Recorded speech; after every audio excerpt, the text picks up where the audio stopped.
Sejam todos bem-vindos, eu sou o professor Nixon Lins, seu professor de ciências. Vamos a uma aula do 8º ano. O livro utilizado é o livro Ciências, Vida e Universo, da FTD. E a ideia dessa aula é estudarmos o capítulo número 2, e o tema 2 também, onde resolveremos atividades da página 50 e 51. E, ao final, ao término, faremos a construção de um circuito elétrico sugerido na página 52 e 53 do livro. Vamos à obra.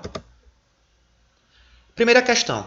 Existem diversos equipamentos elétricos que, ligados a um circuito elétrico, funcionam transformando a energia elétrica em outras formas, como a térmica, a luminosa e a mecânica, por exemplo. Para cada equipamento elétrico mostrado nas fotografias a seguir, descreva qual é a principal transformação de energia que é realizada quando ele funciona. Então vamos à lâmpada de LED. A lâmpada de LED faz a transformação da energia elétrica em luminosa, muito bem. E o chuveiro elétrico? Transforma a energia elétrica em térmica, não é isso? E a TV de LED? Ela vai transformar em duas energias. A energia elétrica vai ser transformada em luminosa e sonora.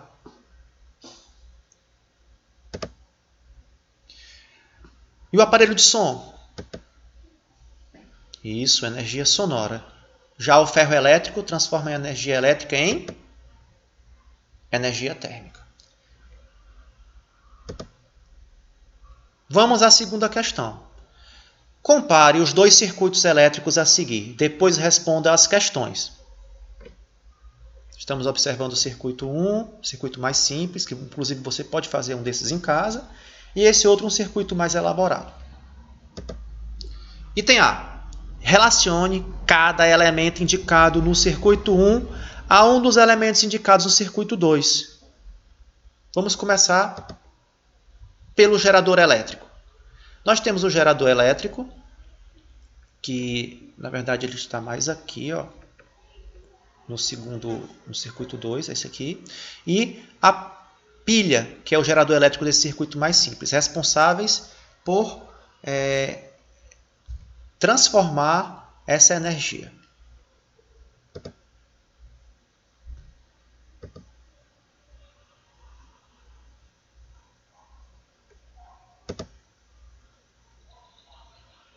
Pronto, agora vamos para o C, que é o número 2 no circuito 2. Os fios responsáveis por serem condutores dessa eletricidade. Tá certo? Condutores elétricos. Eles transportam a energia de um lugar para outro, chamados condutores. E agora, o interruptor, onde a gente pode fazer abrir e fechar esse circuito para passagem ou não da corrente elétrica. Lembrando, circuito fechado, a corrente passa. Circuito aberto, esse metal da chave não vai estar conectado à outra parte do fio. Uma extremidade da outra estarão desconectados, portanto, circuito aberto. Quando eles estão conectados pelo interruptor, dizemos que a chave está fechada, circuito fechado.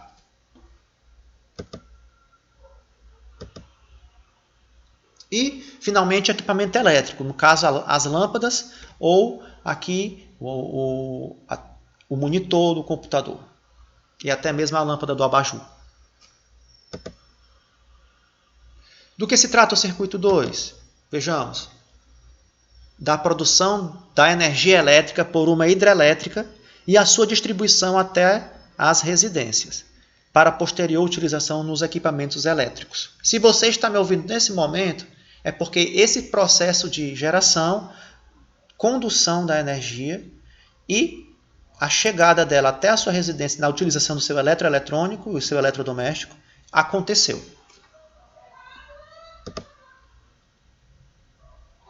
C. Identifique os elementos no circuito elétrico 2 e faça uma breve descrição da função de cada um deles, comparando-os a um circuito elétrico simples. Vejamos.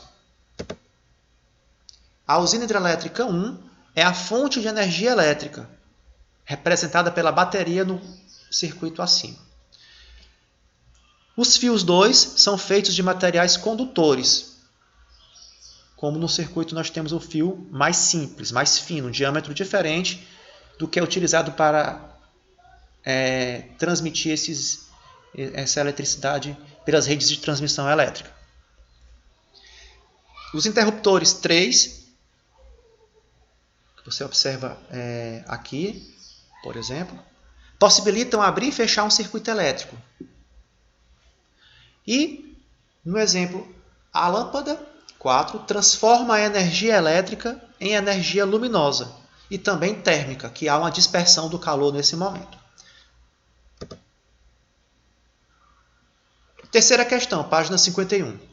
O chuveiro elétrico possui um dispositivo chamado resistor elétrico, popularmente chamado de resistência, instalado no compartimento por onde a água passa. Quando o chuveiro está ligado, esse dispositivo recebe corrente elétrica e se aquece, esquentando a água. A fotografia a seguir mostra um tipo de resistor utilizado no modelo de chuveiro representado. Então, nós temos aqui, com relação ao chuveiro, mostrado na fotografia, responda as questões a seguir. Está aqui a resistência, o resistor elétrico, dentro do chuveiro. Esse compartimento fica cheio de água, que é aquecido. Item A. Em qual efeito da corrente elétrica está baseado o funcionamento do chuveiro e por que esse efeito ocorre? Se você pensou que o chuveiro funciona com base no efeito térmico, você acertou.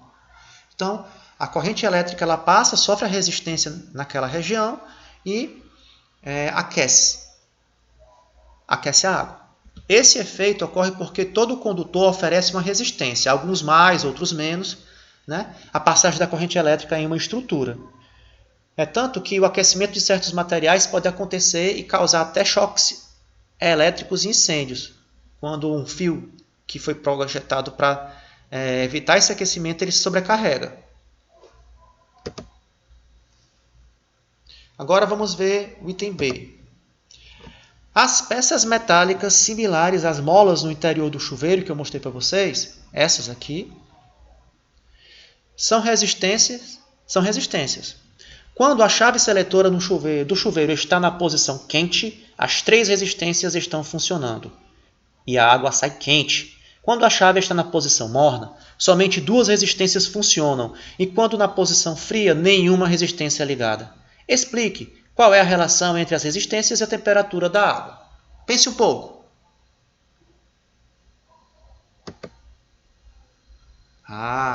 Se você pensou que quanto mais resistências estão ligadas, maior é o efeito térmico e mais água esquenta. E essa água ela pode ser controlada essa temperatura pela resistência que está ligada. Frio, sem resistência. Morno, uma resistência ligada. E quente, todas as resistências ligadas. Não esqueça, é muito importante. Na física, o efeito térmico recebe o nome também de efeito Joule, em homenagem a esse senhor que você observa aí, James Prescott Joule, um cientista do século XIX. Ele trabalhou e descobriu muitas formas de energia, entre elas a mecânica, a elétrica e o calor, onde basicamente eles dizem que uma pode se transformar na outra. Tanto que a energia e o trabalho recebem uma nomenclatura, um sinal, um símbolo chamado Joule, em homenagem a ele, o J maiúsculo. Toda energia é medida em joules, esse J maiúsculo é homenagem a ele, seus trabalhos feitos lá no século XIX. Efeitos joules nos dias de hoje. Quando a sua mãe passa sua roupa, quando é feito churrasco na churrasqueira elétrica, ao usar o secador de cabelo, chapinha, todos são tipos de efeito Joule que está sendo utilizado a nosso favor. Numa lâmpada elétrica, o efeito Joule também acontece, mas o ideal é que essa lâmpada elétrica, na maioria das vezes, ela é utilizada para iluminar e não para esquentar ambientes. Então, a dispersão dessa energia em forma de calor no ambiente é um gasto desnecessário da eletricidade que já é tão cara. Então, esse efeito é o efeito Joule. Vamos montar um circuito. Você vai encontrar a oficina científica lá na página 52 do seu livro. O material necessário, o que você precisa, como fazer o circuito até que ele fique nesse formato. Tudo bem? E você vai depois seguir, tentar responder o que acontece seguindo esses passos, para que a sua aprendizagem seja mais significativa. Utilizaremos, então, um laboratório virtual de aprendizagem chamado PIRET, como vocês viram no vídeo anterior, da Universidade do Colorado. E vamos utilizar especialmente o circuito elétrico. Vou deixar o link aqui abaixo, que é exatamente esse em azul que está destacado aqui, ou no grupo onde nós estudamos.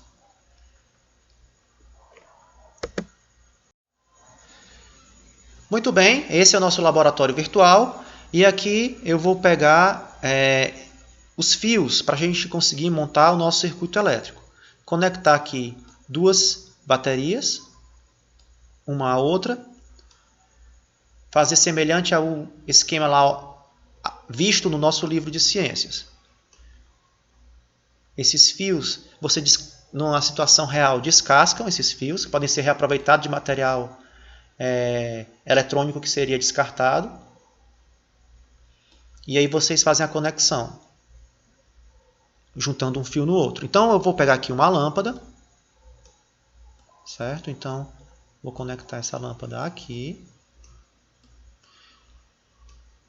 Esse outro fio eu vou pôr no outro lado da lâmpada, na parte negativa. E uma chave liga-desliga. E nosso circuito elétrico está praticamente terminado. Está praticamente pronto. Bom, ele não acendeu. Isso porque essa chave ela está aberta. Observem os elétrons que se encontram dentro desse fio.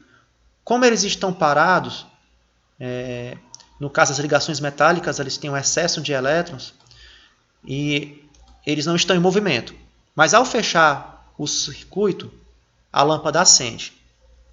Observe que essa é a corrente elétrica do jeito correto, não é o convencional. Os elétrons saem do polo negativo e passam para o polo positivo da pilha. Nas aulas de física, nós vamos estudar, sempre levando em consideração, esse outro tipo de corrente, que é chamada corrente convencional. Fisicamente, convencionou-se que a corrente elétrica está passando do polo positivo, que é onde tem esse pontinho, em direção ao negativo. Tudo bem? Não confundir.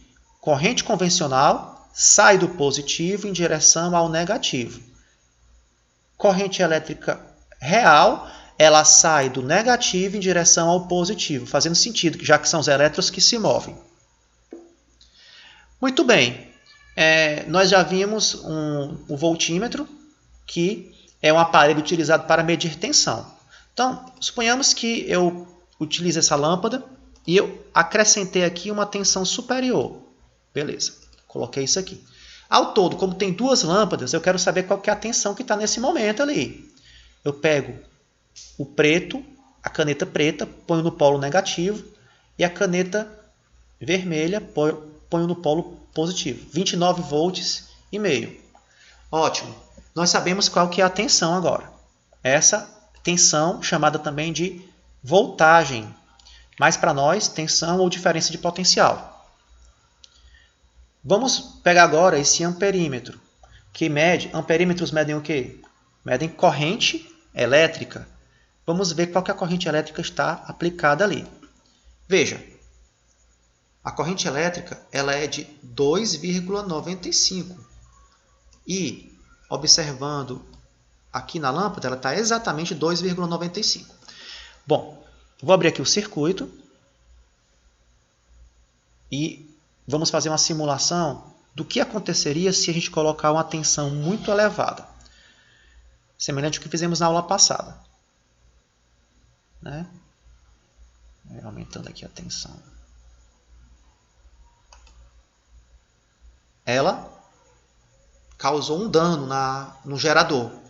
Esse dano poderia ser evitado. Vamos ver como. Você já ouviu falar do fusível? Fusível é algo desse tipo aqui, ó. O fusível, ele tem um filamento aqui dentro, né, bem menor, o fio é bem menor, mais fino que o fio convencional. E de propósito, porque aqui ele vai poder ter uma resistência de até 4 amperes. Vamos dar esse exemplo assim. Olha o que acontece. Quando essa corrente elétrica é muito elevada, aconteceria que ia queimar o circuito. Deixa eu pôr outro fusível aqui. Queimamos um fusível. Vamos pôr outro aqui. Fusível novo.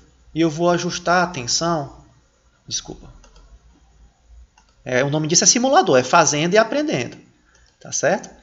Deixei queimei o segundo fusível. Vamos pegar o terceiro fusível. Vamos colocar aqui agora. Pronto. Eu já descobri que tem alguma coisa errada com a tensão que eu estou usando. Ela está muito elevada para o tipo de circuito que eu possuo. Então, fechando aqui, eu observei que está tudo bem. Não queimou. Aqui só tem uma corrente de 0,9 amperes. A corrente elétrica é medida em amperes. E a gente vai aumentando aqui lentamente até descobrir qual que é a resistência dessa lâmpada. Em quantos amperes ela aguenta? Com 1,6 ela aguentou, corrente elétrica. 2,45 ela também aguentou sem queimar. 3,30. Quando chegou em 4, houve um excesso de corrente elétrica nesse circuito. E aí o fusível queima, mas evita que haja um dano maior ao circuito elétrico. Assim, a TV não queima, o computador não queima, não ia ter é mais barato substituir um fusível desse, como nós já fizemos aqui já 3 vezes com essa, do que comprar o equipamento todo novamente. Então é um sistema de proteção, tá certo? Esse sistema aqui é um sistema simples, destacando as coisas que eu chamei a atenção aqui de vocês. Que a corrente elétrica ela sai do polo negativo em direção ao polo positivo, é medida em amperes, como vocês podem ver aqui. Quando a corrente convencional, ela faz o sentido inverso. Nós utilizamos aqui o voltímetro para medir a tensão. Lembrando, tensão elétrica ou diferença de potencial é a voltagem, comumente chamado de voltagem. Okay? Então, a tensão na rede elétrica na sua residência é 220 volts. A tensão elétrica é essa. Então, desconecto aqui o nosso interruptor e vamos falar de corpos condutores de eletricidade. Não existe um condutor que não tenha resistência. E nem um isolante perfeito, como já mencionado antes. Então, vamos pegar aqui um lápis e conectar. O lápis ele vai transmitir a corrente elétrica sim. Professor, mas um lápis transmite corrente elétrica, ele não é de metal, de madeira? O lápis é de madeira, mas a grafite que está apontada está permitindo esse trânsito. Observe que aqui no meio, na grafite, está passando sim a corrente elétrica. Então a grafite ela é um condutor de eletricidade. Mas a madeira do lápis é um isolante. O clipe de papel, se ele é um metal. Veja como agora o clipe de papel, como ele é metálico, ele permitiu que a luz acendesse com mais intensidade. Olha a luminosidade que ela tem. Já com o lápis, a luminosidade foi bem fraquinha, como vocês puderam notar. Bom, vou deixar o link abaixo para depois vocês acessarem. Então, chegamos ao final da nossa aula. Se você gostou, deixa seu like, se inscreva no canal. Muito obrigado e até a próxima.